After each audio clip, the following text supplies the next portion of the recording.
প্রবাসীদের কোনো বাড়ি ঘর নাই, তারা আসলে মেহমান। মেহমানরা যখন বেড়াইতে এসে বেশি দিন থাকলে তাদের কোনো দাম থাকে না, তেমনি একজন প্রবাসী দেশে এসে বেশি দিন থাকতে চাইলে তাদের কোনো দাম থাকে না। একজন প্রবাসীরে কেউ ভালোবাসে না, ভালোবাসে তার টাকারে। টাকা যতদিন থাকে ততদিন ধরে মাথায় তুলে রাখে, টাকা শেষ হয়ে গেলে মাথা থেকে আসার দিয়ে ফালাই দেয়। আম্মায় সাদিয়ারে বিয়ে দিব, তোমার আম্মায় চায় এই বাড়িতে আমি একটা বিল্ডিং তুলি, কিন্তু আমার ইচ্ছা কি, শখ কি, আমার মন কি চায়, এটা কেউ জানতে চাইল না। একজন প্রবাসীর জন্য প্রবাসটাই তার আসল ঠিকানা। বাবা মা ভাই বোন শ্বশুর শাশুড়ি সবার কাছে একজন প্রবাসী শুধু টাকার মেশিন, তারা খালি চায় এই মেশিনটা যাতে টাকা দেয়।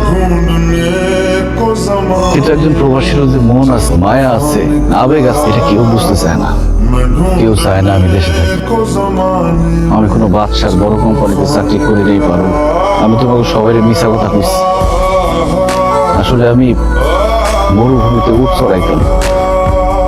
জানো পারুন, প্রবাসে এক একটা টাকা আমি কত কষ্ট করে ইনকাম করছি, এটা যদি একবার আমার কাছের মানুষগুলো দেখাইতে পারতাম। মরুভূমিতে এত গরম, কোনো সুস্থ স্বাভাবিক মানুষের পক্ষে 1 মিনিট দাঁড়ায় থাকা সম্ভব না। সেখানে দিনের পর দিন কত কষ্ট করে টাকা কামাইছি, পানি খাওয়ার জায়গা থাকতো না। মাঝে মধ্যে মনে হইতো জানটা বাইর হয়ে যাইতো, অনেক দূরে যাইতে হইতো পানি খাইতে। বেশি দূরে চলে গেলে মাঝে মধ্যে ফিরতে ফিরতে রাত হয়ে যাইতো, বালির মধ্যে ঘুমায় থাকা লাগতো।